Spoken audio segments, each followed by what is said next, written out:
જય જય શ્રી ગોકુલેશ. આજે સત્સંગમાં આપણે 11મો અધ્યાય એટલે કે તામસ પ્રમાણ પ્રકરણનો છેલ્લો અધ્યાય શરૂ કરીશું. આ અધ્યાય શરૂ કરતા પહેલાં આપ સૌ હિલગનું એક પદ શ્રવણ કરજો. सखी हाँ गई दधी बेचन ब्रज में उलटी आप बिकाई बिन ग्रंथ मोल लई नंदन नंदन सरबस लिख दे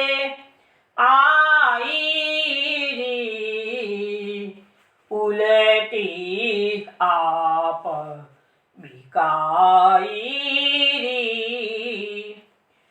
श्यामल बरन कमल दल लोचन पीतांबर कटी फेटरी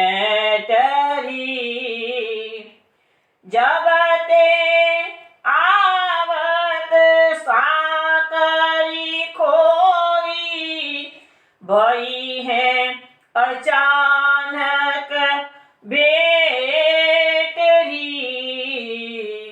उलटी आप बिकाई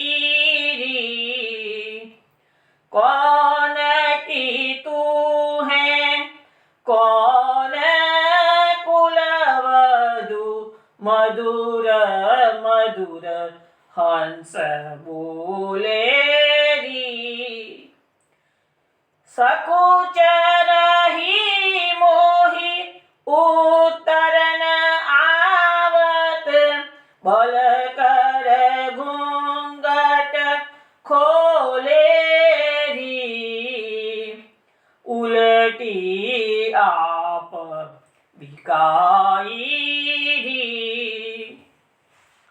सासन नद उपचार पचिहारी काहू न मरम पायोरी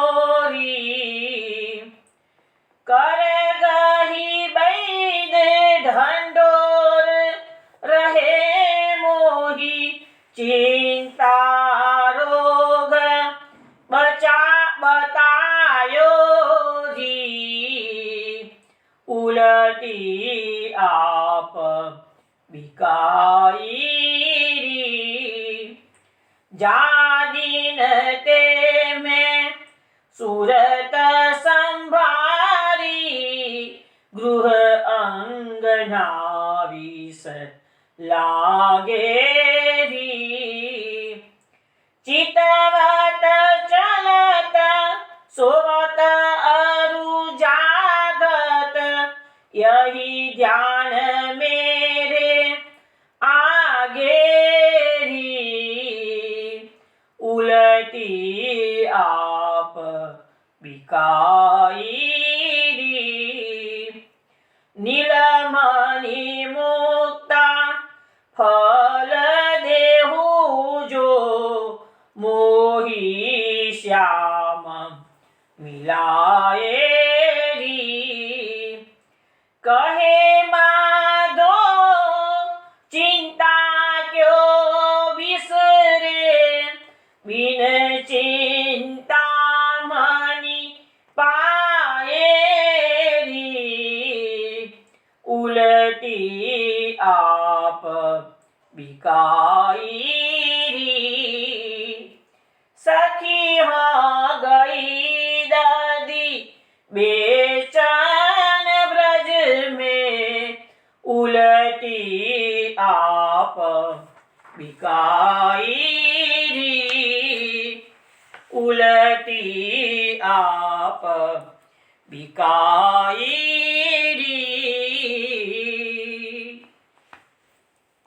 વૈષ્ણવ આ પદ આપે આશાવરી રાગમાં શ્રવણ કર્યું છે.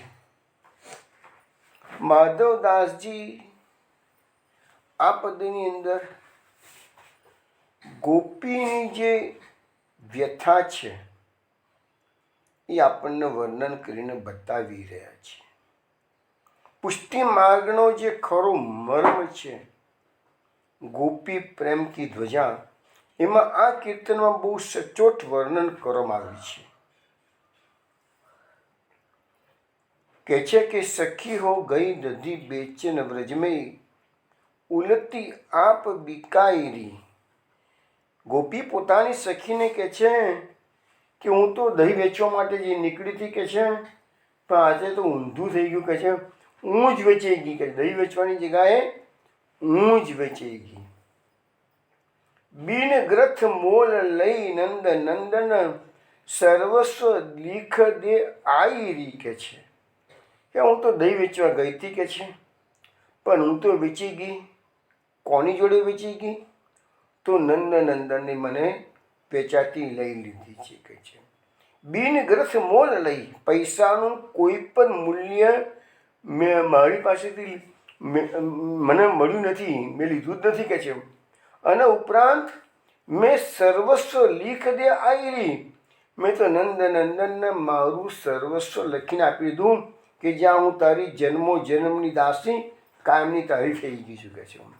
બિન મોલ લઈ, મેં તો કોઈ મૂલ્ય પણ એનું લીધું નથી. અને આ આત્મનિવેદન આવ્યું. પુષ્ટિમાર્ગ સમજો, મેં પહેલાં કીધું ને કે પુષ્ટિમાર્ગનો ખરો મર્મ અહીંયા છે. તો અહીંયા આપણને કોઈ પણ કન્ડિશન વગર આપણે ઠાકોરજીને આત્મનિવેદન કરવાનું છે. એ અહીંયા બતાવ્યું છે કે સર્વસ્વ લીખ દે આયરી, પોતાનું સર્વસ્વ સ્ત્રી પુત્ર ઘર કુટુંબ ધન આલોક પરલોક આત્મા સહિત સમર્પણ કરું છું, હું દાસ છું, હે શ્રી કૃષ્ણ હું તારું છું. એ વાત અહીંયા આપણને સમજાવવામાં આવે છે. હવે એ જે નંદનંદન છે એ કેવા છે, એના સ્વરૂપનું વર્ણન કરવામાં આવે છે. શ્યામલ ભરણ, પહેલું વસ્તુ તો કહી દીધી કે કણિયો કેવું છે, સાંભળો છે કે છે. કમલદલ લોચે ને એની આંખો કેવી છે કે છે, તો કમળની પાંદડીઓ સમાન છે કે છે. પિતાંબર કટી ફેટરી, કેળે પિતાંબર ફેટ્યું છે, ફેટો બાંધ્યો છે. જબત આવત સાકરી ખોરી, ભાઈ અચાનક ભેટ રહી. હવે ક્યાં ગાડી? તો પાછી સ્થળ પણ બતાવે છે. ગોપી ગપ્પા નથી મારતા, સાચું કહે છે. કયા ગાડી? બરસાનાની સાંકડી ખોરીમાંથી હું પસાર થતી હતી અને ત્યાં અચાનક પેલો કનૈયો મને શ્યામલ વર્ણવાળો નંદનંદન ભટકાઈ ગયો કે છે. અને પાછું હું તો કહે છે ગભરાઈ ગઈ અચાનક કે છે. પણ એને તો શું કહ્યું? કોણ કે તું હે? કોણ કુલવધુ? અરે ગોપી તું કોણ છે? તું કોના કુલ, તું કોને પુત્ર વધુ છે? મધુર મધુર હસ બોલ રહી. અને એટલું મધુર વાક્ય બોલતો તો વચનો એના એટલા સુંદર મધુર હતા તો મારા કાનમાં ગુંજ્યા જ કરે છે, ગુંજ્યા જ કરે છે કે છે. એટલે તો મહાપ્રભુજી પણ આ લીલા સાંભળી ગયા હશે. એટલે મહાપ્રભુજીએ કહી દીધું કે વચનમ મધુરમ, ભગવાનના વચનો બધા મધુર છે. હવે કહે છે કે એને તું મને મીઠા અવાજમાં વાત કરવાની શરૂ કરી કે છે, પણ હું તો સકુચ રહી, મોહી ઉત્તર ન આવત. હું તો એકદમ શરમાઈ ગઈ કે છે. મારા મોઢામાંથી કોઈ શબ્દો નીકળ્યા જ નહીં કે છે. શું કેવું મારે એને કે છે, મારી ઓળખાણ કેવી આપવી કે છે એને. પણ હું કશું બોલતી નથી ને એટલે એને શું કર્યું? બલ કરે ઘૂંઘટ ખોલી રહી. એને થયું આ ગોપી નવી નવી આવી લાગે છે કે છે, એ મને ઓળખતી લાગતી નથી કે છે. લાવ જોતો ખરો નવી ગોપી કેવી છે કે છે. એટલે એને તો પ્રયત્નપૂર્વક મારું પાલવ જે માથા પર મસ્તક પર ચહેરા પર ઢાંકેલો હતો એને ખોલી જ નાખ્યું કે છે. એને મસ્તક પરથી મારો પાલવ ખોલી નાખ્યો ને એટલે કહે છે મારું મુખડું પણ એને જોયું અને એના સંપૂર્ણ મુખારવિંદના દર્શન મને પણ થયા. એટલે મહાપ્રભુજીએ કહી દીધું કે વદનમ મધુરમ. હવે કહે છે કે મારી દશા તો બગડી ગઈ કે છે. હું તો કે બાવરી થઈ ગઈ કે જેના મુખારવિંદના દર્શન કરીને મને એની રૂપ માધુરી એવી તો ઘેલી લગાડી દીધી કે મને તો હવે કશું ચેન પડતું નથી. હું તો જેમ તેમ કરીને ઘેરે ગઈ. મારી સાસ નનદ ઉપચાર પછી હારી. મારી સાસુને ખબર પડી ગઈ કે આ મારી પુત્રવધૂને કશુંક થઈ ગયું છે કે છે. મારી નનદ એણે પણ મારા ઉપચારો બધા શરૂ કર્યા. કાહુને મરમ પાયો રહી. પણ મારી સાસુને મારી નનંદને મારા નરદની કંઈ ખબર હતી નહીં, એટલે કોઈ ઉપચાર એ લોકો કરી શકે એમને રહસ્ય જ ખબર નથી કે મારો રોગ કયો છે કે છે. પછી એ લોકોથી ઘણા ઉપચારો કર્યા, મારો રોગ ના મટ્યો. એટલે કર ગઈ વેદ ધંધો રહે મોહી. એટલે એ કોઈ પછી વૈદ્યને બોલાવે છે. વૈદ્ય મારો હાથ પકડ્યો છે, નાડી તપાસીને ધંધોરવાનો, રોગને પકડવાનો પ્રયત્ન કર્યો છે. અને પછી છેલ્લે તો વૈદ્યરાજે નિદાન જાહેર કરી દીધું કે ચિંતા રોગ બતાવો રી. મારી સાસુને કહી દીધું કે તારી પુત્રવધૂને કોઈ રોગ લાગુ પડ્યો નથી, કારણ કે નાડીમાં કશું પકડાતું નથી. તો એક જ વાત રહી કે એને કોઈ ચિંતા કોરી ખાય છે. ચિંતા નામનો રોગ એનો લાગુ પડી ગયેલો છે. જા દિન તે મેં સુરત સંભાળી, ગ્રહ અંગના વિષ લાગે. હવે આ ગોપી બીજી ગોપીને એકાંતમાં પોતાની વેદના બતાવે. તો પોતાની સાસુને નનંદને તો કશું કહી શકતી નથી. એટલે પોતાની સખી જ્યારે બેચવા એને મળવા આવી છે અને એકાંત લાગ્યું કોઈ છે નહીં, એટલે એને બધી વાત કરી કે આવું બધું બની ગયું છે આજે. તો કે છે જા દિન તે મેં સુરત સંભાળી, જે વખતથી મેં એના બદનાર વિંદના દર્શન કર્યા છે, એની રૂપમાધુરીનું મેં પાન કર્યું છે, ત્યારથી ગ્રહ અંગના વિષ લાગેરી. મને મારું ઘર ઝેર સમાન લાગે છે. તો આપણી પણ વૈષ્ણવ જો કૃષ્ણ પ્રાપ્તિની લાલસા હોય તો આપણને આપણા સંસાર આવો ખારો અને વિષ જેવો આ ગોપીની વેદના છે એ આપણી વેદના હોવી જોઈએ. સંસાર જ્યારે આપણને આ ગોપીની માફક ખારો અને વિષ જેવો લાગશે ને તો ઓટોમેટિકલી કૃષ્ણની પ્રાપ્તિ થઈ જશે. ચિલવત ચિત્તવત ચલત સોવત અરુ જાગત, यही ધ્યાન મેરી આગેરી. જોયું? હવે આ પુષ્ટિ માર્ગની જે પરમ તત્વ છે એ આપણને બતાવવામાં આવે છે. શું કહે છે? ચલત સોવત અરુ જાગત, એટલે ચાલતા, સૂતા, ઊંઘતા. એટલે કે આપણા જીવનની દરેકે દરેક ક્રિયામાં યહી ધ્યાન મેરે આગેરી. મારા જીવનમાં એટલે મીન્સ કે ગોપી કે છે કે મારા ચિત્તની અંદર ચાલતા, સોતા, જાગતા સદાકાળ એનું ધ્યાન જ લાગેલું રહેશે. મારા ચિંતનમાં, મારા ચિત્તમાં એ કૃષ્ણની માધુરી જ રમી ગઈ છે. બીજું મને કોઈ વિચાર આવતો નથી. તો વૈષ્ણવ આ વસ્તુ આપણને મહાપ્રભુજી અસખાઓ આપણને એ જ સમજાવે છે કે આપણા જીવનની દરેકે દરેક ક્રિયાઓમાં કૃષ્ણ આગળ રાખવાના છે. ચિત્તસ્થ પ્રવનમ શિવ. મહાપ્રભુજીના સિદ્ધાંતો વારંવાર હું તમને સમજાવતો રહ્યો છું કે આ જ વસ્તુ છે. તમારા ચિત્ત ભલે બધું નોકરી, ધંધો, ઘરકામ, સમાજના કામો બધા આપણા જે પ્રસંગો આવતા હોય બધું જ કરો, પણ ચિત્ત કાયમ માટે કૃષ્ણને અર્પણ કર્યું રાખો તો બેડો પાર થઈ જશે. આગળ કહે છે નીલમની મુક્તા ફળ દેવું, જો મોહી શ્યામ મિલાય. હવે કહે છે ગોપીની હાલત તો અત્યારે બહુ જ બગડી ગઈ છે. એને તો કૃષ્ણના દર્શનની લાલસા જાગૃત થઈ ગયેલી છે. એક વખત એને ચસ્કો લાગી ગયો છે. કૃષ્ણએ એને, હું ઘણી વખત આ વસ્તુ સમજાવું છું ને કે એક નાનકડી પણ અનુભૂતિ જો થઈ જાય તો માણસને જીવનભર એ અનુભૂતિના આધારે જ એનું ચિંતન થાય. આપણે દાસીપુત્ર નારદની વાત કરી હતી પ્રથમ સ્કંદની અંદર, તને આવ્યું હતું ને. એક વખત જ ભગવાન એના અંતરમાં દર્શન આપ્યા હતા. પછી નારદજી કેવા બેબાકડા બની ગયા હતા. તો પછી ભગવાને આકાશવાણીમાંથી એને કીધું કે નારદ, તને આવા દર્શન ફરતી આ જન્મમાં નહીં થાય કે છે. પણ એ જે ચિંતન એક વખત એની રૂપમાધુરીના દર્શન નારદજીએ કર્યા તો સતત એ રૂપમાધુરીના આધારે એમણે બાકીનું જીવન વ્યતીત કર્યું. તો આ ગોપીના કેસમાં પણ એવું જ છે. એક વખત સાંકળીખોરીમાં એને રૂપમાધુરીના દર્શન થઈ ગયા છે. હવે એ ગોપીને બીજું કશું સૂઝતું નથી. એટલે અહીંયા શું કહે છે? નીલમલી મુક્તા ફળ દેવું જો મોહી શ્યામ મિલાય રે. મને ફરીથી એ શ્યામ સાથે કોઈ જો મેળાપ કરી આપે તો એના બદલામાં હું એને નીલમ અને મોતીઓના ફળ, મોતી ફળ એટલે મીન્સ કે એવા ઉત્તમ ઉત્તમ રત્નો પણ એને આપવા તૈયાર છું, પણ મને એક વખત એ શ્યામ સાથે મારું મિલન કરાવી દે. પણ ભગવાન કેવો છે? બધાને તડપાવવામાં માને છે. આ કૃષ્ણની મોટામાં મોટી ખાસિયત એ છે. એને વૈષ્ણવ અને ભક્તોને તડપાવવામાં જે આનંદ એને આવે છે, પણ વૈષ્ણવોનું કેટલું તડપણમાં દુઃખ થાય છે એ એને ખ્યાલ આવતો જ હશે જોકે, પણ તોય એની એક જુગ જૂની એની આ ટેવ પડી ગયેલી છે એને. કહે માધો ચિંતા ક્यों બિસરે, બિન ચિંતા મની પાયરી. માધવદાસજી કહે છે, ગોપીના વતી આપણને સમજાવે છે. એ ગોપી એમ કહે છે કે હવે એ ગોપીને જ્યાં સુધી ચિંતામણી જેવો કૃષ્ણ મળશે નહીં ત્યાં સુધી એની ચિંતા દૂર થવાની નથી.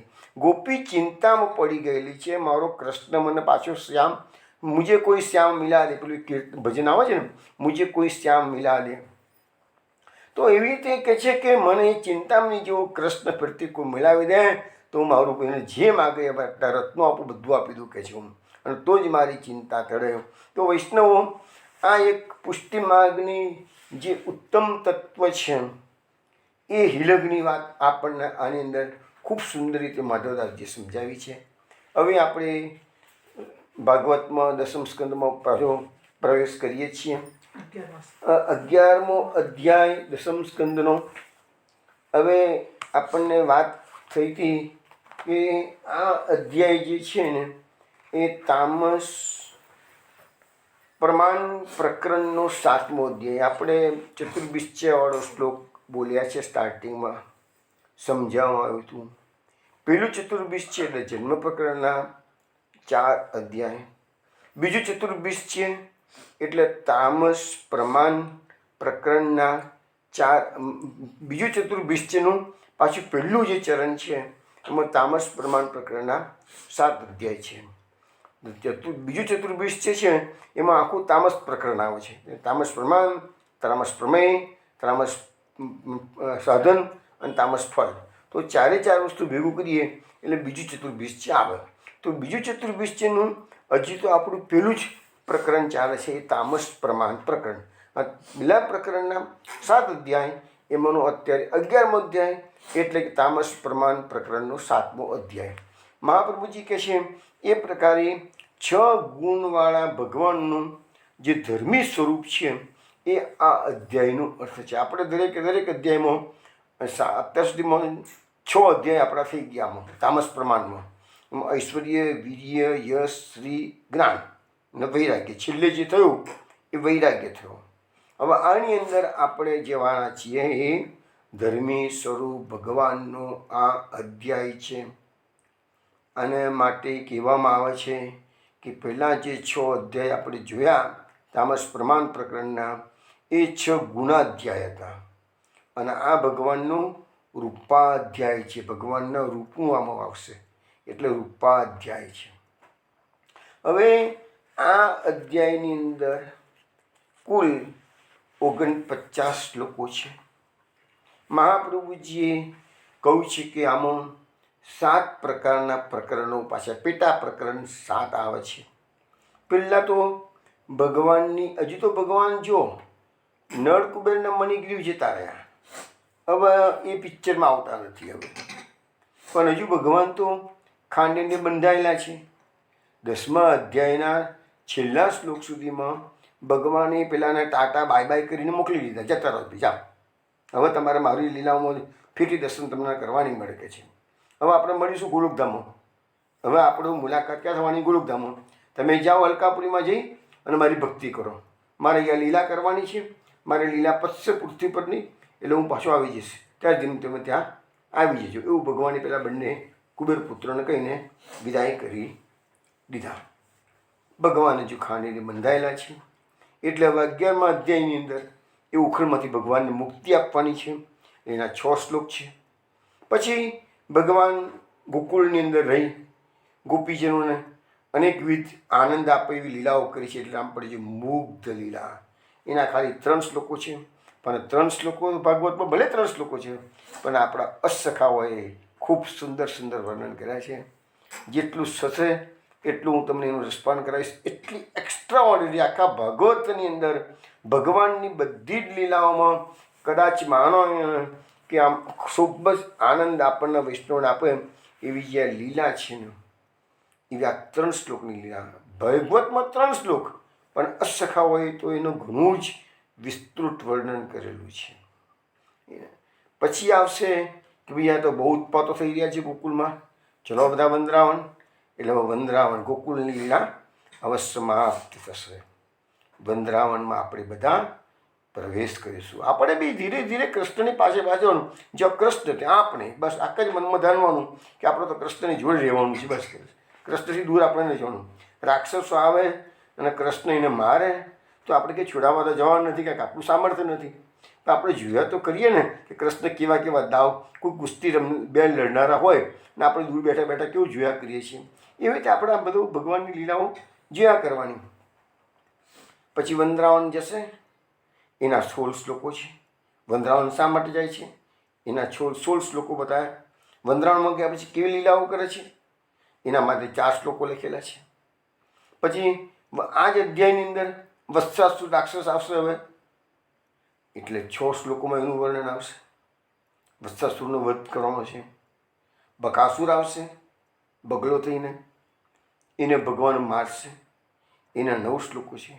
તો આ રીતે બધું થઈને 49 શ્લોકોમાં આ 11મો અધ્યાયનું વર્ણન છે. એક એક લીલાઓનું આપણે ખૂબ જ સુંદર રીતે પર્ટિક્યુલરલી સુબોધિનીજી અને સાથે સાથે અસખાનો સહારો લઈ અને આપણે ચિંતનમાં લીલામાં ડૂબવાનું ઈચ્છે છે.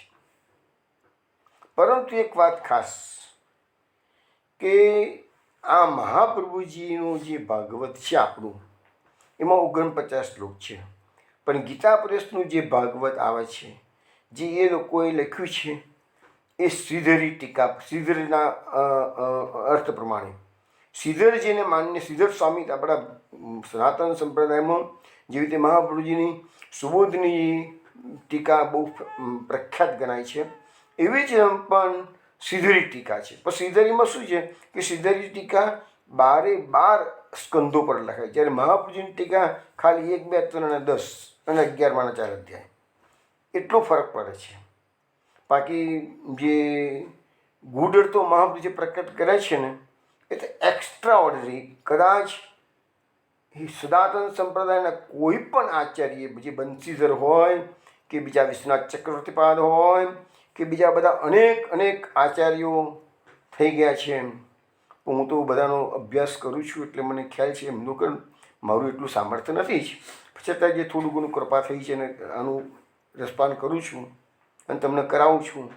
પણ હું કહી શકું છું કે મહાપ્રભુજી જેટલી ઝીણવટથી ગૂઢ અર્થો પ્રકટ કરે છે, એવા કોઈ ટીકાકારોએ આટલું કામ નથી કર્યું. કારણ કે મહાપ્રભુજી સ્વયં સુબોધિનીજીમાં લખે છે કે ભગવાને વૈશ્વાનરને મને વૈશ્વાનરને આજ્ઞા આપી છે ગૂઢ અર્થો પ્રકટ કરવાની. એવું મહાપ્રભુજી સ્વયં સુબોધિનીજીના પ્રથમ સ્કંદમાં આવું ઉલ્લેખ કરેલો છે. એટલે એમાં શ્રીધરી ટીકાની અંદર શ્રીધરી ભાગવતમાં કુલ 59 શ્લોકો છે. 10 શ્લોકોનો જે તફાવત પડ્યો એ કયો છે તો ફલ વેચનારી જે માલણ આવે છે એના 2 કે 3 શ્લોકો એમાં છે. હવે ફલ વેચનારીની લીલા આપણે તો લઈશું. આપણે તો કોઈ પણ સંજોગોમાં એને પ્રકારે કૃષ્ણના ગુણ ગાવા છે, બસ બીજી વાત નહીં. કૃષ્ણ મારે તારે જીવાડે, આપણને વાલ કરે, આપણને નફરત કરે, ગમે તે કરે, કૃષ્ણ કૃષ્ણ કૃષ્ણ. આપણી પાસે તો બીજી વાત છે નહીં. અને કૃષ્ણને ગમે છે, પણ એના મારમાં પ્યાર છે, એટલું સમજી લેજો. હવે એ ફળ વેચનારીની ક્રિયા ભલે મહાપ્રભુજી માન્ય નથી કરી, પરંતુ આપણે અસખા હોય તો પરમાનંદદાસ, સુરદાસ બધાય પદો ગાયા છે. એટલે આપણે તો એ પદોના આધારે આપણે પાછી એ ફળ વેચનારી માનવની જે લીલા છે એનું પણ રસપાન તો કરીશું છે. પછી બીજી વસ્તુ આવે છે કે કનૈયો જમુનાજીના કિનારે ખેલવા ગયો છે. રોહિણીજી બોલાવવા જાય છે, નથી આવતો. જશોદાજી બોલાવવા જાય છે અને એ બધા જે એને વિનંતી કરે છે, બેટા તું ભૂખ્યો થઈ ગયો છું, પણ રમવામાં કનૈયો મશગુલ થઈ ગયો છે. એને યાદ આવતું નથી કે મારા પેટમાં ભૂખ લાગી છે. જશોદાજી યાદ કરાવે છે તારા પેટમાં ભૂખ છે, અને એને યાદ આવે છે આ વાત સાચી છે, અહીંયા સાચું કહે છે. તો એ જાય છે. તો એ બધા પદો પાછા આપણા ભલે મહાપ્રભુજીએ એ લીલાઓને ભાગવતમાં લીધી નથી.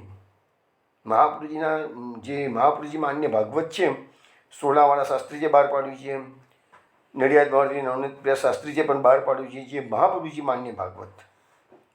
પણ એવા 10 શ્લોકોનો તફાવત, આમ તો આખા ભાગવતમાં આટલો મોટો તફાવત કોઈ જગ્યાએ જોવા નથી મળતો, પણ આ 11મા અધ્યાયમાં સીધો જ 10 શ્લોકોનો તફાવત છે. પણ એ લીલાઓનું ગાન આપણે એટલા માટે કરીશું કે એમાં આપણા અષ્ટસખાઓએ એ લીલાઓનું ગાન કર્યું છે, માટે આપણા માટે પણ એ બધી શ્રવણીય લીલા રહેશે. હવે આ વસ્તુ મેં તમને ટૂંકામાં 11મા અધ્યાયમાં શું આવે જણાવી દીધું. હવે મહાપ્રભુજી જે નામો પ્રકટ કર્યા છે, પુરુષોત્તમ સહસ્ત્રનામ અને ત્રિવિધ લીલા નામાવલીમાં, તો મહાપ્રભુજી પુરુષોત્તમ સહસ્ત્રનામની અંદર આમાંથી 5 નામ પ્રકટ કર્યા છે. કયા કયા? તો બૃહદ્વન માશ્ચર્ય, વંદ્રાવન ગતિપ્રિય, વત્સઘાતી, બાલકેલી, બકાસુર નિષૂદન. તો આ 5 નામો આમ તો તમે સમજી શકો એવું છે. બૃહદ્વન માશ્ચર્ય, બૃહદ્વન એટલે ગોકુળ, તમને ખબર છે વ્રજમંડળના 2 ભાગ. એક ભાગ એટલે બૃહદ્વન એટલે કે મહાવન એટલે ગોકુળ, અને બીજો ભાગ છે એ વંદ્રાવન. વંદ્રાવન શબ્દ બોલીએ છીએ એટલે અત્યારે જે મથુરાની બાજુમાં વંદ્રાવન, એ વંદ્રાવનનો અર્થ થાય નંદગામ, બરસાના, કામબન, બધું જ વંદ્રાવનમાં આવી જાય. જતીપુરા, ચંદ્ર સરોવર બધું જ વંદ્રાવનમાં ગણાય. એટલે મુખ્યત્વે આપણા શાસ્ત્રો વ્રજમંડળના 2 ભાગ કરેલા છે. એ ગોકુળ સાઈડનો આખો ભાગ છે એને બૃહદ્વન કહેવાય છે, જેને અત્યારે આપણે લોકો મહાવન આપણે જૂનું ગોકુળ કહીએ છીએ, અત્યારનું ગોકુળ છે. તો એ મહાવન છે, એ જ બૃહદ્વન. અને વંદ્રાવનનું મેં તમને સમજાવ્યું પ્રમાણે વંદ્રાવન. તો બૃહદ્વનમાં બધા આશ્ચર્ય થવા મળ્યા. આ 2 વાજાળ તૂટી પડ્યા, પેલી પૂતના આવી ગઈ, શકટાસુર થયો, તૃણાવર્ત, આ બધું બનવા મળ્યું. એટલે ઉપનંદજી બધા વ્રજવાસીઓને ભેગા કરીને કહેશે, ઉપનંદજી એ બધાના વડીલ છે ઉપનંદજી, એટલે બધા કહેશે કે નહીં આપણે કનૈયાની કુશળતા ઈચ્છતા હોઈએ તો અહીંયા બૃહદ્વનમાં તોફાનો થવા મળે છે, એટલે આપણે બધા જતા રહીએ વંદ્રાવન.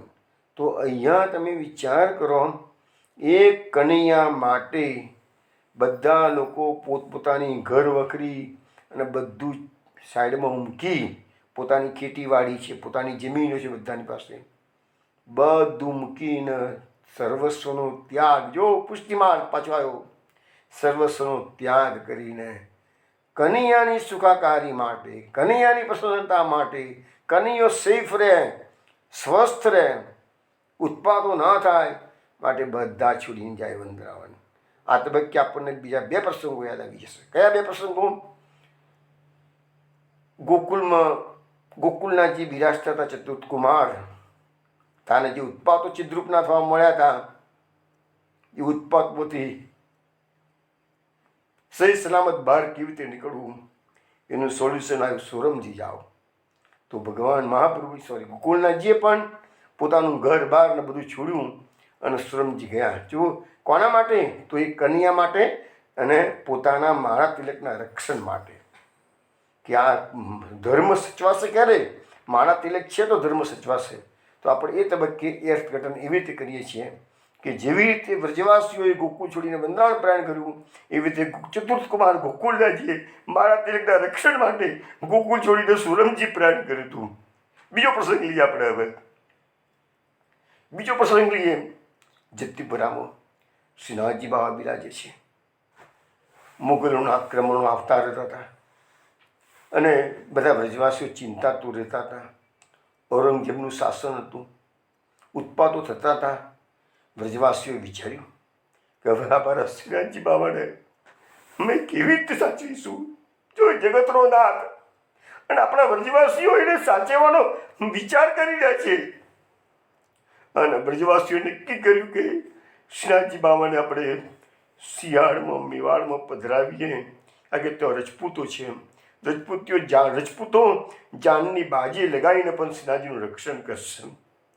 તો જ એવી રીતે તરત જ શ્રીનાથજીની સુખાકારી માટે, શ્રીનાથજીની પ્રસન્નતા માટે અહીં જે વ્રજવાસીઓ હોય પોતાની ઘર બહાર જમીન જાયદાદ કુટુંબ કબીલો સગા વાલા બધું પડતું મૂકી અને શ્રીનાથજીની જોડે એ લોકો અજાના પ્રદેશમાં અને અજાની જગાઓમાં 2 વર્ષની રઝળપાટ, 2.5 વર્ષની રઝળપાટ પછી એ બધા શિયાળમાં મેહાળમાં પધાર્યા છે.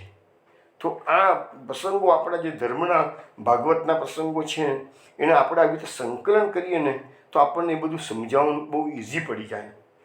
તો એ બૃહદ્વન મહાશ્ચર્ય શબ્દ એટલે મહાપ્રભુજીએ મૂક્યું છે. વંદરાવન ગતિ પ્રિય, તો ભગવાનને પણ વંદરાવન જોવાની ઈચ્છા થઈ ગઈ હતી. એટલે વંદરાવનની ગતિ ભગવાન ઉમળકા ભેર જઈ રહ્યા છે. વત્સગાતી તો આગળ વત્સાસુર આવવાનો છે. હવે ભગવાન એનો વધ કરશે. વત્સગાતી નામ પડ્યું. બાલ કેલી વંદરાવનમાં ગયા પછી ભગવાન વત્સ ચરાવવા માટે નીકળશે. 3 વર્ષનું નાનું બાળક છે. હજુ કૃષ્ણ નાના છે. 11 વર્ષ સુધી વ્રજમાં રહેવાનું છે. અને અત્યારે તો વાછડા ચરાવવા થોડુંક થઈ દીધા છે. અને ત્યાં તો વંદરાવનની અંદર વાછડા ચરાવતા ભગવાન અનેક પ્રકારની બાળ કેલીએ કરશે, બાળ લીલાઓ કરશે. એના આપણે અવગાહન કરીશું, રસપાન કરીશું. માટે મહાપ્રભુજી નામ પડ્યું બાળ કેલી. બકાસુર નિષૂદન બગડો આવશે ભગવાનને મારવા માટે. કંસનો મોકલેલો બકાસુર કોણ છે? પૂતનાનો ભાઈ છે. ભગવાન એને મારશે. મહાપ્રભુજીએ નામ આપ્યું બકાસુર નિષૂદન. હવે આપણે ત્રિવિધ લીલા નામાવલીના નામો પર વિચાર કરીએ. ત્રિવિધ લીલા નામાવલીમાં કુલ 7 નામ આ અધ્યાયમાંથી મહાપ્રભુજીએ પ્રકટ કર્યા છે. નંદ વિમોચિત બંધનાય નમઃ. હવે હજુ તો કનૈયો ખાંડને બંધાયેલો છે. 2 ઝાડ પડી ગયા. દેવો સ્વધામ પોતાના ધામમાં જતા રહ્યા છે. હવે અવાજ આવ્યો છે અને નંદરાયજી દોડ થયા છે. તો બંધન કરનાર કોણ છે? જશોદાજી છે. છોડાવનાર કોણ છે? નંદરાયજી છે. એ રૂપક આપવામાં આવ્યું છે કે જે બંધન કરે છે ને એ માયા છે. અત્યારે જશોદાજી ભગવાનની માતા છે, પરંતુ બંધન જ્યારે કરે છે ત્યારે એનામાં માયાનો આવેશ આવી ગયેલો છે. બુદ્ધિ, એ બુદ્ધિ એવી જશોદાની મૂકાઈ ગઈ માયાએ કે એને કનૈયાને બંધન કર્યું છે. આખા જગતને બાંધનાર માતાના હાથે બંધાયો. છોડાવનાર કોણ છે? નંદરાયજી છે. નંદરાયજી કોણ છે? ગુરુ છે. આપણે આ અજ્ઞાન તિમિરાંધસ્ય જ્ઞાનાંજન શલાક્યા ચક્ષુર્મિલિતમ તેન તસ્મૈ શ્રી ગુરુવે નમઃ. તો ગુરુ આપણને અજ્ઞાનરૂપી અંધકારમાંથી મુક્ત કરે છે. કોણ? ગુરુ. તો નંદરાયજી એ કામ શું કર્યું? ગુરુનું કામ કર્યું. તો એટલે એ નામ પડ્યું, મહાપ્રભુજી નામ આપ્યું નંદ વિમોચિત બંધનાય નમઃ. ઉપનંદ પ્રિયાય નમઃ. ઉપનંદ પ્રિયાય નમઃ શામ આપ્યું છે નામ? ઉપનંદજી પહેલાં પહેલું વ્રજવાસીઓની મિટિંગ થઈ કે ભાઈ ઉત્પાતો પૂછી શું કરવું. ઉપનંદજી પહેલું કીધું કે આપણે અહીંથી વંદરાવન જતા રહીએ. વંદરાવનમાં ખૂબ સુંદર જગા છે કે છે. તો ઉપનંદના વાતને બધા અનુમોદન આપ્યું છે એટલે નામ પડ્યું ઉપનંદ પ્રિયાય નમઃ. માતૃરુસંગ કતાય નમઃ. હવે બધા પોતપોતાની ઘર વખરી ગાળામાં ભરી છે. જમીન જાયદાદ તો ના લઈ જઈ શકાય, પણ પોતાની ઘર વખરી જે કંઈ હતી કપડાં લત્તા વગેરે એ બધું ગાળામાં ભરીને નીકળી ગયા છે. ત્યાં એક ગાળાની અંદર જશોદાજી રોહિણીજી બિરાજમાન થયા છે. રોહિણીના ઉત્સંગ એટલે ખોડો. રોહિણીના ખોડામાં બલરામજી છે, જશોદાજીના ખોડામાં લાલજી છે. એટલે મહાપ્રભુજી નામ આપ્યું માતૃરુસંગ કતાય નમઃ. વંદરાવન કીડા લતાય નમઃ કેમ આપ્યું નામ? વંદરાવન તો પહોંચી ગયા કૃષ્ણ કનૈયો અને વંદરાવનમાં તેને મજા પડી ગઈ છે. જમનાજીનો કિનારો તો ગોકુળમાં હતો, પણ વંદરાવનના કિનારે તો થોડા વાછડા ચરાવવાની પરમિશન મળી ગઈ છે. એટલે વંદરાવનના કિનારે એ બધા અનેક પ્રકારની લીલાઓ કરે છે. એટલે નામ આપ્યું વંદરાવન ક્રીડા રતાય નમઃ. વત્સવાચરાય નમઃ. વત્સાસુર વાછડા ચારવાની પરમિશન મળી ગઈ છે જમુનાજીના કિનારે. એટલે જમુનાજીના કિનારે ક્રીડાઓ પણ કરે છે અને વાછડા પણ ચારે છે, માટે નામ પડ્યું વત્સવાચરાય નમઃ. પછી વત્સાસુરંત્રે નમઃ. તો એટલામાં વાછડાના રૂપમાં અસુર આવે છે, એને ભગવાન મારશે એટલે નામ પડ્યું વત્સાસુર હંત્રે નમઃ. એને વિદાય કર્યો, મારી નાખ્યો. એટલામાં પાછું કંસનો મોકલેલો બકાસુર આવશે, એટલે બક વિદારણાય નમઃ મહાપ્રભુજી નામ આપ્યું. તો આવી રીતે આ અધ્યાયમાંથી કુલ 5 + 7 એટલે કે 12 નામો મહાપ્રભુજીએ પ્રકટ કરેલા છે. હવે આપણે મેં તમને ઉપર છેલ્લી માહિતી આપી દીધી. હવે આપણે અધ્યાયમાં પ્રવેશ કરીએ છીએ. 11મા અધ્યાયની સ્ટાર્ટિંગમાં મહાપ્રભુજીએ લગભગ 9.5 કારિકાઓ લખી છે. આપણે બધી કારિકાઓ નથી લેતા, 1-2 કારિકા લઈ લઈએ છીએ. એક કારિકામાં મહાપ્રભુજી એમ કે છે, મોચનમ મુગ્ધલીલા ચ સ્થાનાંતર પરિગ્રહ તત્ર લીલા વત્સબકો જ્ઞાનમ ચેતી નિરૂપ્યતે. આ કારિકામાં મહાપ્રભુજી એવું જણાવે છે કે આ અધ્યાયમાં ભગવાનને છોડાવવાનું એટલે કે 10 એમાં લગભગ 6 શ્લોકો છે. મુગ્ધ લીલા એમાં 3 શ્લોકો છે. સ્થાનાંતર લીલા એમાં 16 શ્લોકો છે. વંદરાનમાં કરેલી લીલા એમાં 4 શ્લોકો છે. વત્સાસુરનું વધ એમાં 6 શ્લોકો છે. બકાસુરનું વધ એમાં 9 શ્લોકો છે. અને છેલ્લે જ્ઞાન આપણને ભાગવત આપે છે એમાં 5 શ્લોકો છે. એમ કરીને કુલ આ અધ્યાયમાં મહાપ્રભુજી કહે છે 49 શ્લોકો છે. પણ મેં તમને થોડી વાર પહેલાં કહ્યું એ પ્રમાણે શ્રીધરી ભાગવતમાં 59 શ્લોકો છે. હવે અહીંયા જે એક કારિકા સમજાઈ, બીજી કારિકામાં એવું કહે છે સર્વસ્વમ હરિરેવેતિ તદર્થમ ત્યાગ ઈયતે. સર્વસ્વ હરિ જ છે તે માટે ત્યાગ ગમાયો. ત્યાગ કયો ત્યાગ? કે ગોકુળની ભૂમિનો ત્યાગ કરી અને વૃંદાવનની ભૂમિમાં જવાનું છે. કારણ કે સર્વસ્વ બધા વ્રજવાસીઓનું સર્વસ્વ શ્રી હરિ જ છે. હરિની સુખાકારી માટે મનુષ્યએ પોતાના જીવનમાં ઘર બાર, કુટુંબ, કબીલો, સુખ, સગવડ, ઐશ્વર્ય, વૈભવ બધું છોડવાની તૈયારી રાખવી પડશે, તો જ ભાગવત પચ્યું એમ કહેવાશે. આગળની કારિકામાં એવું લખ્યું છે વંદરામણે સ્થિતો હેતુ ભગવતો સત પરમ. એટલે લખ્યું છે કે વંદરાવન જવાનું કારણ માત્ર ભગવાનની પ્રીતિ સિવાય બીજું કાંઈ નથી. એટલે આપણે કોઈ પણ પ્રકારના આપણા સુખ, વૈભવ, સગવડો છોડીએ તેમાં મૂળભૂત કારણ બટ ડૉક્ટર કે ખાંડ ખાવાની બંધ કરો તાન છોડીએ તો એ તો ડૉક્ટરના કહેવાથી કર્યું છે. પરંતુ તમે જ્યારે બધું છોડી લો, હોટલનું ખાનપાન, કેટરિંગનું ખાનપાન અને પ્રભુની મહાપ્રભુજીનો સિદ્ધાંત આપણે અમલમાં મૂકીએ કે ભગવાનને ધરાવીને લેવાનું છે બધું, તો એ વસ્તુ જે છે ને એ ભગવાનને પ્રત્યર્થ કરી કહેવાય. અને જ્યારે ડૉક્ટર છોડાવે ત્યારે એ તમે ભગવાન પ્રત્યર્થ કરી એમ કહેવાય નહીં. તો અહીંયા આપણને સમજાવવામાં આવે છે કે ગોકુળ છોડીને વૃંદાવન જવાનું પ્રયોજન માત્ર શ્રીહરિની ઈચ્છા જ છે. શ્રીહરિની ઈચ્છા છે અને શ્રીહરિનું સુખ એમાં છે કે ઉત્પાતો થઈ જાય છે માટે. પછી ઉત્પાતો તો વૃંદાવનમાં થવાના છે, પણ એ બધાને ખબર નથી ને, એમને એમ કે ગોકુળ બહુ ઉત્પાદ થાય, પછી નહીં થાય. બધાના મનમાં એવું હતું. પછી એક કારિકામાં આપણે જેવું કહે છે કે બકાસુર દંભરૂપ હતો, એનો વધ કરી અને બતાવ્યું કે દંભ જ લોભ અને અસત્ય વળી અંતકર્મમાં રહેલા ભગવાનને તિરોહિત કરે છે. એટલે એ વાત આપણે લીલા સમજીશું. તેના મહાપ્રભુજી આ કારિકામાં જે વસ્તુ આપણને સમજાવી છે ને એને સમજવાનો પ્રયત્ન કરીશું. તો એની પણ એક કારિકા, એટલે માણસે દંભ કરવો જોઈએ નહીં. એટલા તો મહાપ્રભુજીએ જે ગુરુના લક્ષણો આપ્યા ને એમાં પણ એક લક્ષણ આપ્યું છે દંભાદિ રહિતમ નર.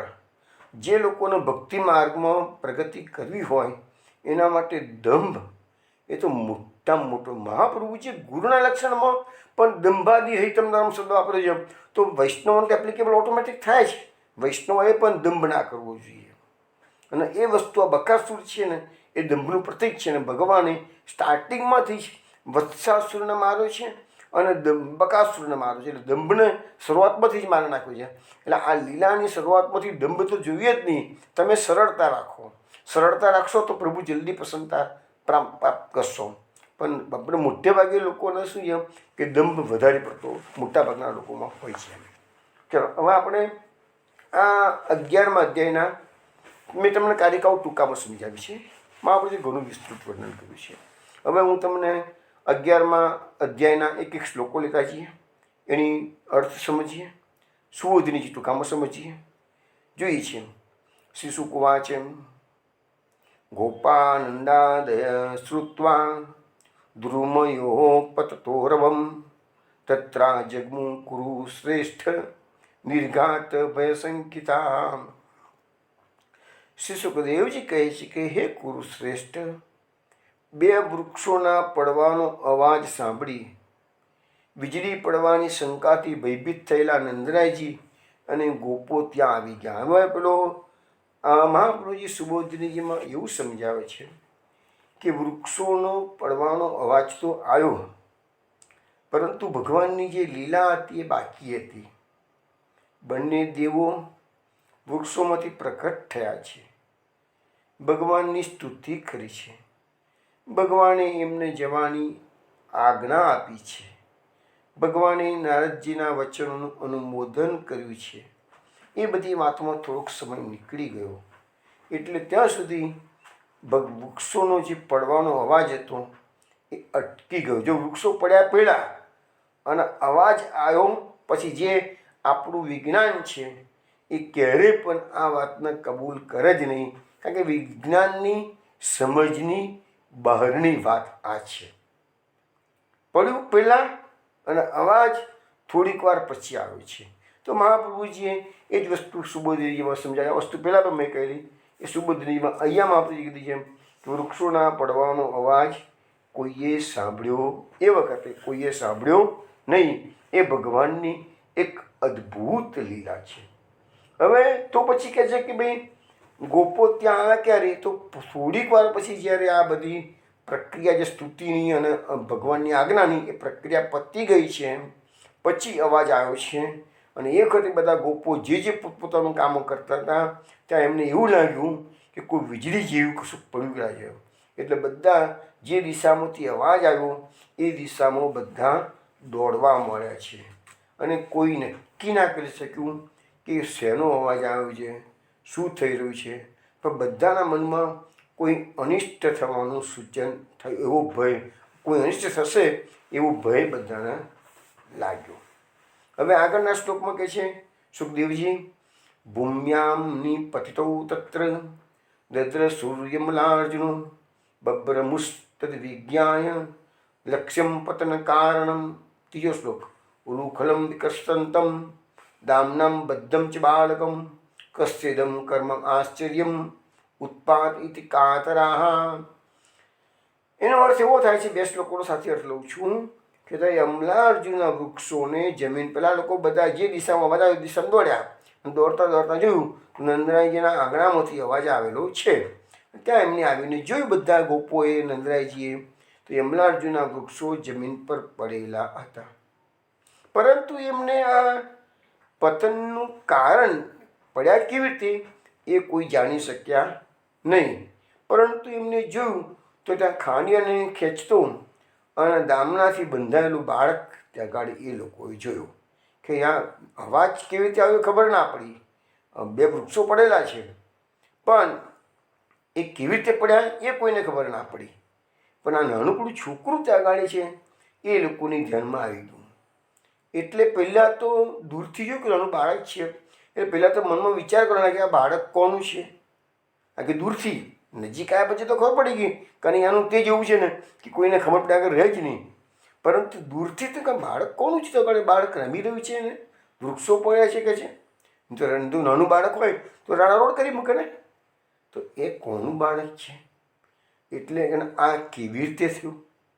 પછી આ ઉત્પાદ થયો તો એને બધાના આશ્ચર્ય લાગ્યું. અને આશ્ચર્યના કાતરા શું? ઇતિ કાતરા ઉત્પાદ ઇતિ કાતરા. કાતરા એટલે ભય લાગવા મળ્યો કે હારું કશું થશે કે શું થશે કે છે. તો આજે તમને કહું, આપણા ગુજરાતમાં થોડા વખત પહેલાં જ્યારે ધરતીકંપ થયો હતો, તો ધરતીકંપ થયો હતો ત્યાં ભુજ બાજુ, પણ આખા ગુજરાતમાં બધા લોકોમાં ગભરામણ કેટલી બધી ફેલાઈ ગઈ હતી. બધા ઘર બહાર નીકળી ગયા તો ત્યાં નીકળી ગયા. તો આ તો ગોકુળમાં ગોકુળમાં જ છે. તો એવી રીતે એ બધાને કાતરા એટલે કે ભય લાગવા મળ્યું. હવે મહાપ્રભુજી આ શ્લોકની સુવોધનીમાં કહે છે કે ઝાડો પડવાનું પ્રત્યક્ષ કારણ ભગવાન હતા, તો પણ ગોપો ત્યાં આવ્યા ત્યારે પણ ખાંડેને ખેંચતા તે વૃક્ષોની વચ્ચે એમને ભગવાનના સ્થિત જોયા. ભગવાન તો ત્યાં જીવા હતા. બધાને ભય લાગ્યો, પણ કૃષ્ણ નાનું બાળક છે એને ભય લાગ્યો નથી, એ રડ્યો નથી, એ ગભરાયો નથી. તો એ બધાએ વૃક્ષોની વચ્ચે ગભરાયેલા ખાંડીને જોયો અને તે ખાંડીને સાથે બંધાયેલ બાળકને જોયું. પણ એ બાળક હોવાથી પોતાની જાતને ખાંડીને આમાંથી છોડાવી શકેલો નહીં. એટલે એ બાળક તો ઊભો જ છે, મીન્સ કે આડો જ છે, પણ એ બાળક પોતાનું ખાંડણ્યું આટલું પડ્યું તો પણ નાસભાગ એ તો કરી શકતો નથી કે જેમ. હવે એ બધાને આ વૃક્ષો પડવાનું કારણ કોઈને પણ ખબર પડતી નથી કે છે. હવે અહીંયા આપણને સમજાવવામાં આવે છે કે જે માટીનો ઘડો બનાવવા માટે માટી જોઈએ, તો કુંભાર એ માટી લેવા માટે નદીના કિનારે જશે અને ગધેડાની ઉપર એ લાદીને લઈને આવશે. તો માટી બનાવવાનું કારણ એ ગધેડો ના કહી શકાય, પણ ગધેડાની છે તો જ કુંભાર તેથી એટલે દૂરથી નદીમાંથી માટી લાવે છે અને ઘડો બનાવે છે. પણ છતાં એવું ના કહી શકાય કે ગધેડું છે તો જ માટલું બન્યું છે, એવું આપણેથી કહી શકાય નહીં. તો એ પ્રકારનું અહીંયા આ લોકો કારણ શોધવા ગયા તો કહે છે કે આ બાળક અહીંયા છે માટે ઝાડ પડ્યું છે, એવું તમે કઈથી કહી શકો? ઝાડને પડવું અને બાળકને જવું, કાગને બેસવું અને દાળને પડવું, તેવું ઘાટ ગળાયું હોય એવું આ બધા વ્રજવાસીઓ વિચારવા લાગ્યા. હવે સુબોધનીજીમાં મહાપ્રભુજી આગળ કહે છે કે આ વૃક્ષોના પતનનું કારણ ભગવાન તો નથી જ કહે છે, કોઈ દૈત્યનું ઉત્પાત હોય એવું એમણે અનુમાન કર્યું. હવે એમને જોયું તો બાળક તો બંધાયેલું છે, એટલે સવાલ આવ્યો કે ભાઈ આ ભગવાન આ લાલાને બાંધ્યો કોને? હવે જશોદા જે બાંધ્યો છે એ ગોપીઓ જાણે છે, પણ અત્યારે ગોપો આવ્યા છે, નંદરાયજી આવ્યા છે, એટલે ગોપોને તો વાતની ખબર નથી, નંદરાયજીને ખબર નથી કે સવારનું ઘરમાં ધમાલ ધમાલ કરી નાખી છે કનૈયાજી. પણ એટલે કે આ બાંધ્યો કોને કનૈયાને? તો એ બધાને આશ્ચર્ય લાગ્યું. પણ છતાંય કહે છે કે બાળક બંધાયેલું ભલે છે કે જેમ, પણ વૃક્ષોનું પતન તો એનાથી થાય એવી કોઈ શક્યતા નથી. આ બધા વિચારણા કરી રહ્યા છે. ગોપોને આવો ભ્રમ થયો, એનું ફળ એ મળ્યું કે તેઓ આ ઉત્પાદ છે એમ જાણી લે. એ લોકોને એટલી ખબર પડી ગઈ કે ક્યાંક અનિષ્ટ થઈ રહ્યું છે. વૃક્ષોનું પતન થયું એ જ ઉત્પાદ છે, એટલે ભવિષ્યમાં બીજો ઉત્પાદ થવાની શક્યતા ખરી એવું એ લોકોએ પોતાની જે બુદ્ધિ હતી એ બુદ્ધિના કારણે વિચાર્યું કે બે આવું થયું છે એટલે કોઈક આ શંકા કુશંકાઓ થવા મળી કે છે. પરંતુ ત્યાં આગળ શું બન્યું? આ બધા ચર્ચા વિચારણા કરતા હતા તો આ બનાવ બનીને થોડેક દૂર કેટલાક વ્રજવાસીના બાળકો ખીલી રહ્યા હતા અને આ અવાજ જેવો આવ્યો કે કનૈયો જગાડે ખાંડેનિયામાં ફરતો ફરતો વૃક્ષોની જોડે ગયો હતો. એ બાળકોએ રમતા રમતા જોયું કે કનૈયો ઘૂંટણને ખેંચતા પેલું ખેંચતો ખાંડેનિયું લઈને ગયો છે, વૃક્ષોમાં ભરાયો છે. એ બધું બાળકોએ ખેલતા ખેલતા જોયું. એ બાળકો વ્રજવાસીઓને કહે છે, શું કહે છે જોઈએ. બાલા પ્રોચુર નેનેતી તિર્યંગતમ ઉલુખલમ વિકસતા મધ્યગેરમ પુરુષાવપ્ય ચક્ષમહી.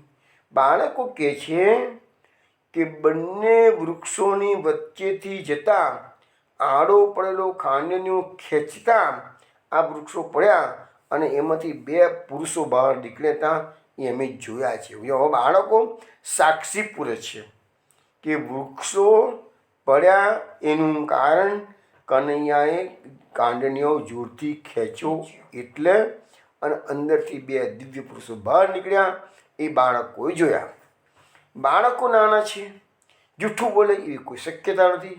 એટલે મહાપ્રભુજી સુબોધિનીજીમાં સમજાવે છે, બાળકોએ તો જે જોયું એ કહ્યું. એમને કહ્યું કે આને જ વૃક્ષોને પાડે છે. પણ કોઈ મારમાં તૈયાર થાય? આને જ એટલા છોકરા આ કનૈયાએ જ વૃક્ષો પાડે છે. પણ કહે છે કે આડા ખનૈયાને ખેંચીને, બાળકો કહે છે આડા ખનૈયાને ખેંચીને પાડે છે. તો શા માટે ખાંડણીને ખેંચ્યો? તો બાળકો કહે છે 2 વૃક્ષોની વચ્ચે એ ભરાઈ ગયો હતો કહે છે, અને નીકળવા માટે એને ખાંડણીને જોરથી ધક્કો માર્યો, જોરથી ખેંચ્યું એટલે કહે છે પેલા વૃક્ષો પડી ગયા. હવે એને બાળકોએ જે કહ્યું સાચું કીધું છે, પણ બધાના મગજમાં આ વાત ઉતરતી નથી. એને પછી પેલા બાળકો વિશેષમાં કહે છે વૃક્ષોના પડતા એમાંથી 2 પુરુષો પ્રગટ થયા એ પણ અમે જોયેલું છે. આમ બાળકોએ જે કંઈ લૌકિક વૃક્ષોનું પતન કયું દિવ્ય પુરુષનું પ્રગટ થયું એ કહ્યું, એ બંને વાતો વ્રજવાસીના ગોપો નંદરાયજીએ કોઈએ માની નથી. કે ચાલો ભાઈ આ શંકા તમે ભલે કહો છો પણ તમારી કોઈ ભૂલ થતી હશે, આવું ભણે જ નહીં. કે આપણું સાયન્સ પણ આ સ્વીકારવા તૈયાર થાય નહીં. હવે આગળ શું કહે છે આપણે ભાગવતમાં, ન દે તદુક્તમ ગ્રહું ન ઘટે તેતી તસ્ય તત્ બાળસ્યોત્પાતનમ તરવો કેચિત સંદિગ્ધ ચેતસ. એમ કે છે ગોપોએ બાળકોની આ વાત માની નહીં, કારણ કે આ બાળક 2 વૃક્ષોને ઉખેડી નાખે તે બને જ નહીં. પણ કેટલાક ગોપોને લાગ્યું કે કદાચ એવું સાચું હોય, કારણ કે બાળકો જુઠ્ઠું ના બોલે. હવે મોટાભાગના ગોપો કહે છે કે આ વાત ખોટી, પણ કેટલાક વ્રજવાસીઓ એમ કહે છે કે ના, બાળકો જુઠ્ઠું ના બોલે, પણ ક્યાંક આમાં કોઈક અદ્ભુત ઘટના ઘટી છે. સુબોધની જે મહાપ્રભુજી કહે છે કે બાળકોએ કહ્યું તો ગોપોએ માન્યું નહીં, તેનું કારણ છે કે ન ઘટે તેતી, એટલે આવું બને જ નહીં કહે છે. તે બાળક 2 વૃક્ષો ઉખેડી નાખે એ માની શકાય તેમ નથી કહે છે.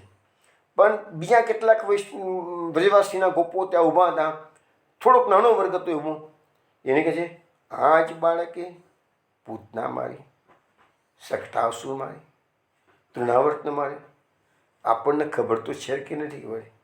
એટલે આ બાળક અલૌકિક શક્તિ છે. તો આ બાળકે પાડ્યા હોય એ વસ્તુ આ છોકરાઓ જે કહે છે એ સાચી હોવી જોઈએ. એટલે આ એક પોઈન્ટ બીજા વ્રજવાસીના ગોપોએ આપ્યું છે કે આ બાળક પાસે કોઈ અદ્ભુત શક્તિ છે, એના કારણે આ બનાવ બન્યો હોવો જોઈએ. હવે આગળ શું કહે છે, ઓલું કલમ વિકર્ષંતમ દામના બદ્ધમ સ્વાત્મજમ વિલુક્યનંદ પ્રસન્ન વદનો વિમુમોચ. એટલે કે પ્રસન્ન વદન નંદરાયજીએ પોતાના પુત્રને દામનાથી બંધાયેલો અને ખાંડણીયાને ખેંચતો જોયો. હવે નંદરાયજી આ બધા ગોપો અંદર વાતો કરે છે, નંદરાય આવી જ ગયા છે એ સાંભળી રહ્યા છે. પણ નંદરાયજીને થયું કે પહેલું કામ આ બધું પછી પોસ્ટમોર્ટમ પછી કરીએ, કેવી રીતે થયું શું નહીં. પેલું છોરું બિચારું તો હજુ પડી રહ્યું છે, પેલા એનો તો વિચાર કરો ભાઈ, પેલા એનો તો રસ્તો કરો કે છે. નંદરાય જોયું તો રામનાથી બંધાયેલો બાળક બીજું કોઈ નહોતું. આગે નજીક ગયા, એટલા વાતો કરતાં કરતાં નજીક ગયા, જોયું તો રામનાથી બંધાયેલો અને ખાંડીને ખેંચતો તો મારો કનૈયો જ છે. નંદરાયજી તરફ દોડી દામનું છોડી દીધું, કનૈયાનો ઊંચો કર્યો અને વાલ કરવા કનૈયાને લાગ્યા છે. મહાપ્રભુજી સુબોધનીજીમાં કહે છે ગોપો ત્યાં આવ્યા ત્યારે પણ કનૈયો ખાંડણીઓ ખેંચતો હતો. નંદરાયજીએ તરત જ મુક્ત કર્યો છે.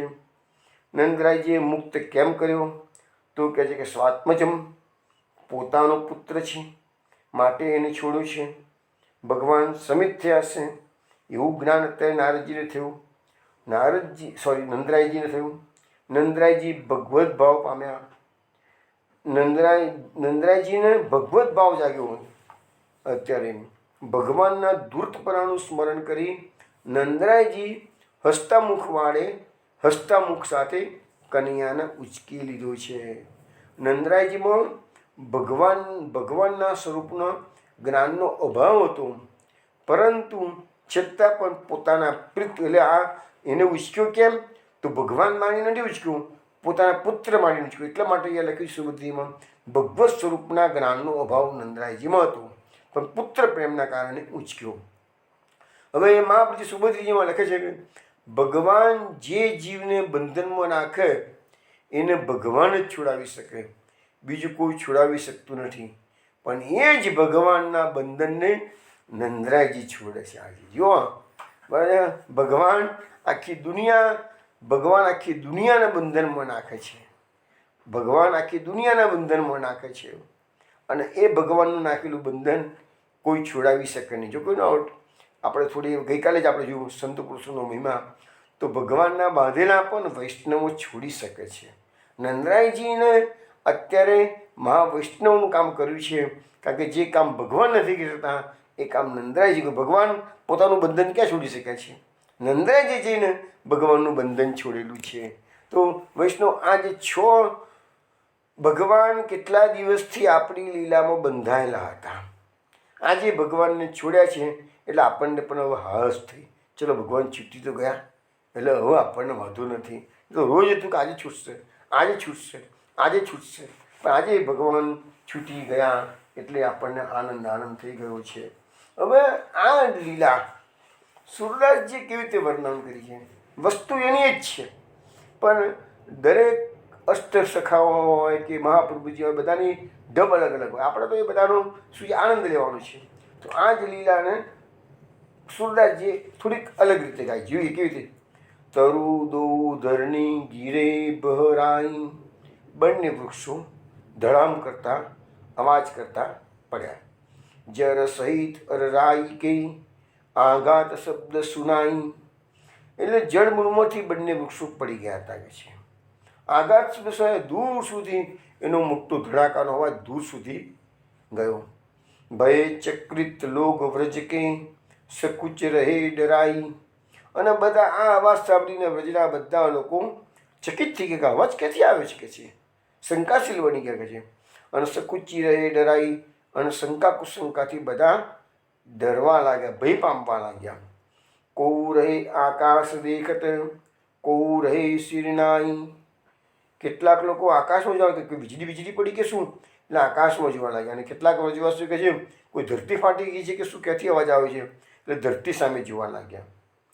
ધરી કલ્લો ચકી રહે જત દેહ ગતિ વિસરાઈ, એટલે કહે છે કે બધા વિશ્વ એનો ધડકન બધાની વધી ગઈ છે, અને હક્કા બક્કા થઈને એકદમ દિગ્મૂઢ થઈને કેટલાક તો ઊભા રહી ગયા. એ ક્યાંક આગળ જવું નથી કે વીજળી પડશે તો અમને પણ તકલીફ થઈ જાય કે છે.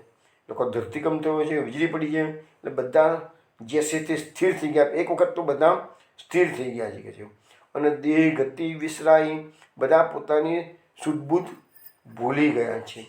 નિરીખી જસુમતી અજીર દેખે બંધે નાઈ કનાઈ, જશોદાજી ઘરમાં હતા, એને અવાજ આવ્યો આંગણામાંથી, જશોદાજી બહાર દોડતા આવ્યા, આંગણામાં જુએ છે તો કનૈયો ન તો હું થોડી વાર પહેલાં બાંધીને ગઈ છું, કનૈયો દેખાતો નથી, ક્યાં ગયો હશે? વૃક્ષ દો દર પર દેખે મહરી કિન પુકાર. હવે બંને નંદરાયજીના આંગણામાં બંને વૃક્ષો ધરાશાયી પડેલા જશોદાજી જોયા, અને કનૈયો દેખાતો નથી, એટલે જશોદાજીને ચિંતા થવા મળી. અને એ ચિંતામાં જશોદાજીએ ચીસો પાડી, મારો કનૈયો ક્યાં ગયો, મારો કનૈયો ક્યાં ગયો? અભી આંગન છોડી આવી ચપ્પો તરુ કીદાર, જશોદાજીએ બુઆબુમ કરીને કહી દીધું, હું તો હમણાં જ આંગણામાં એને છોડીને ઘરમાં ગઈ છું, અને એટલામાં તો મારો કનૈયો આ વૃક્ષો નીચે દટાઈ ગયો છે, જલ્દી એને બધા બહાર કાઢો, એમ કહીને જોર જોરથી પોકાર કરવા લાગે છે. મેં અભાગીની બાંધી રાખી નંદ પ્રાણ આધાર, હું અભાગીની છું, મેં જ આ કામ ખોટું કર્યું છે, મેં જ કનૈયાને બાંધ્યો. આ કનૈયો કોણ છે? નંદરાયજીને પ્રાંતિ પણ વ્યાલો છે કે છે. સોર સુની નંદ દ્વાર આય વિકલ ગોપી ગવાર, અને આ બધો મોટો અવાજ થયો એ સાંભળીને નંદરાયજીના આંગણામાં બધા ગોપીઓ અને ગોવાળિયાઓ દોડતા આકુળ વ્યાકુળ થઈ અને આવી ગયા છે. દેખી તરુ સબ અતિ ડરાણે હે બધે સન વિસ્તાર. હવે આ વૃક્ષોનો ધરાશાય થયેલા જોયા અને બધા ડરવા લાગ્યા છે. ઓહો, આ વૃક્ષો દેખાતા હતા એના કરતાં પણ પડ્યા ને કારણ તેનો વિસ્તાર ઘણો મોટો હતો. આટલા મોટો વૃક્ષો ભલે રોડ જતા હતા પણ આટલો મોટા વિસ્તારના બે વૃક્ષો છે એ એમને ખબર હતી નહીં. એટલે કે જે બધે વિસ્તાર એટલે એકદમ ચારે બાજુ ફેલાઈને એ વૃક્ષો પડેલા હતા. ગીરે કેસે બળો અચરજ નેકું નહીં બિયા બયાર. અરે બધા વિચાર કરવા લાગ્યા છે આટલા મોટા તોતિંગ વૃક્ષો પણ પડ્યા કેવી રીતે? અવાજ અચરજ લાગ્યું બધાને કે છે પણ કોઈ નેકું નહીં બયાર, કોઈ નિર્ણય કરી શક્યા નથી. દુહુ તરુ બીચ શ્યામ બેઠે રહે ઉખલ લાગી. અને જોયું વિશ્વાસીઓએ નંદરાયજીએ નંદરાયજી નથી આવ્યા છું વ્રજવાસીઓ જશોદાજી આવ્યા, ગોપીઓ આવી છે કે બંને વૃક્ષની વચ્ચોવચ્ચ કણીઓ બેઠેલો છે ઉખલથી બંધાયેલો કે છે. ભૂજા છોરી ઉઠાઈ લીને મર હે બળભાઈ. ગોપીજનો તરત આવી ગયા અને કનૈયાને બંધનમાંથી મુક્ત કર્યું. જો પેલા બોલ લખ્યું છે ભાગવતમાં નંદરાયજી મુક્ત કર્યું છે અને અહીંયા ગોપીજનો કે છે ગોપીજનો એ છોડે. અને આપણે કુંભદાસના પદ્મો દાંડીલાના પદ્મ પણ જોયેલું ને કે છે તને કદહી કે કારણ બાંધી છે સુધમ થાય હમ નીચ બંધ છુડાવહી હો કહત ઇતરાત. એક પદ આપણે જોયું હતું હો નીચ બંધ છુડાવહી હો કહત ઇતરાત. અમે તારું બંધન છોડાવ્યું તું કે છે ગોપીઓ કે છે. ભાગવતમાં તો નંદરાજ છોડ્યું છે પણ પદમાં કુંભનદાસજી કહે છે તો સુરદાસજી પણ એ જ વાત કરે છે. ભુજા છોરી ઉઠાઈ લીને મર હે બળ ભાગી. એટલે ગોપીજનો યશોદાજી કહે છે બહુ ભાગ્યવાન છે કે કનૈયો આજે બચી ગયો છે એટલે એની ભુજા એનું બધું બંધનો મુક્ત કર્યો છે. કે નિરેખી યુવતી અંગ હરિકે ચોટ જની કહું લાગી. હવે ગોપીજનોને કૃષ્ણ પ્રત્યે કેટલો લગાવ છે તો કનૈયાના એક એક અંગ તપાસવા લાગે છે. કનૈયાને કોઈ જગ્યાએ ઘસરકો તો રડી પડ્યો ને, કનૈયાનું કોઈ હડકું વાડકું તો રડી ભાગી ગયું ને, હાથ પગ ઊંચા નીચા કરીને જુએ છે પણ કનૈયો તો મલકાતો છે એટલે એના હાથ પગ ભાગી ગયા હોય તો ત્યાં વર્ષો પછી સર્જન તો હતા નહીં ગોકુળમાં, પછી શું કરતા હતા? એટલે પછી ગોપીજનો એને બધું આખા એક એક અંગોને ફેરવીને જુએ છે કે ચોટ તો મારા કનૈયાને લાગી તો નથી ને કે છે. કબહુ બાંધતી કબહુ મારતી મહરી બળી ભાગી. હવે થોડી વાર પહેલાં ગોપીજનો કહે છે મહરી બળ ભાગી અને હવે પાછા ગોપીજનો કહે છે જશોદાજીને કહે છે ક્યારેક ક્યારેક કનૈયાને તું મારું છું, આટલો કોમળ છોરો છે, ક્યારેક ક્યારેક બાંધું છું કે છે, તું તો અભાગીની છું કે છે. 1 મિનિટ પહેલાં કહે છે બળભાગી છું, હવે કહે છે અભાગી છું. બોલો કે છે નૈન જલ ભરી ધારી જસુમતી સુતઈ કંઠ લગાઈ. જશોદાજી આ બધું જોઈ નાકમાં આંસુ આવી ગયા છે. દડ દડ દડ આંસુ નીચે ટપકવા માંડે છે. કનૈયાને ગોપીજીને ઊંચક્યો કરેલો. જશોદાજીએ કનૈયાને લઈ લીધો છે અને પોતાના કંઠે ગળે લગાવ્યો છે. કે છે જરે રીસ જી તુમ્હી બાંધ્યો લગે મોહી બલાઈ. અરે કનૈયાને કહે છે મેં ગુસ્સામાં તને બાંધ્યો છે, મારા ક્રોધને કહે છે મારો ક્રોધ જ બળી જવો જોઈએ કે છે. અને આ બધો દોષ મારો જ છે કે લગે મોહી બલાઈ. એ બલા જે છે એ મને જ લાગી જવી જોઈએ કે છે, મારો જ દોષ છે કે છે. નંદ સુની મોહી કहाँ કહેંગે દેખી તરુ દો આઈ. હવે નંદરાજી આવશે આ બધું જોશે તો મને કેટલું બધું ફાયરિંગ આપશે કે છે, એમ બધી ચિંતા કરે છે કે છે. જશોદાજી કહે છે મેં મરું તુમ કુશળ રહો દઉં શ્યામ હલદર ભાઈ. એના કરતાં જશોદાજી કહે છે ભગવાન મને મારી નાખી હતી કે છે મારા કનૈયાને અને બલરામને કશો વાંધો ના આવવો જોઈએ, ભલે હું મરી જવું કે છે. આઈ ઘર જો નંદ દેખે તરુ ગીરે દો ભાઈ. જશોદા નંદરાયજી ગૌશાળામાં ગયેલા હતા ત્યાંથી ખબર પડી એટલે દોડતા આવ્યા છે અને નંદરાયજી જુએ છે તો બંને તોતિંગ વૃક્ષો પડેલા છે કે છે. બાંધી રાખતી સુતહી મેરે દેત મહરી ગારી. અને જશોદાજીની આ બધી વાતો ખબર પડી ગઈ એટલે એમને જશોદાજીને ફાયરિંગ આપી છે તું મારા છોકરાને બાંધી રાખું છું કે છે, તને ખબર નથી પડતી કે છે વગેરે વગેરે. તાત કહી તબ શ્યામ દોરે મહર લિયો અંકવારી. જશોદાજીની કેળમાં બાળક હતું એ બાળક તરત જ નીચે ઉતરી ગયું અને નંદરાયજીએ જશોદાજીને ફાયરિંગ આપવા માંડ્યું. નંદરાયજીની પાસે જતું રહ્યું અને બે હાથ ઊંચા કરે છે. નંદરાયજીએ કનૈયાને ઊંચો કરી લીધો છે. કેસે ઉભરે વૃક્ષ તરતે સુર હે બલિહારી. અને કનૈયાને નંદરાયજી પૂછે છે, બેટા તું કેવી રીતે બચી ગયો આની અંદરથી? કહે છે, તું મને બતાવ તો ખરો. કહે છે. સુરદાસજી કહે છે, હું આ લીલા જોઈ અને વારી જઉં છું. સુરદાસ બલિહારી. ચલો વૈષ્ણવ, કાલે પાછા રાત્રે, કાલે નહીં, સોમવારે રાત્રે 8 વાગે આપણે મળીશું. તારા લીલાનું આગળ રસપાન કરીશું. જય જય શ્રી ગોકુલેશ.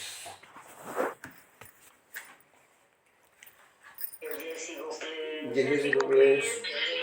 જય શ્રી ગોકુલેશ.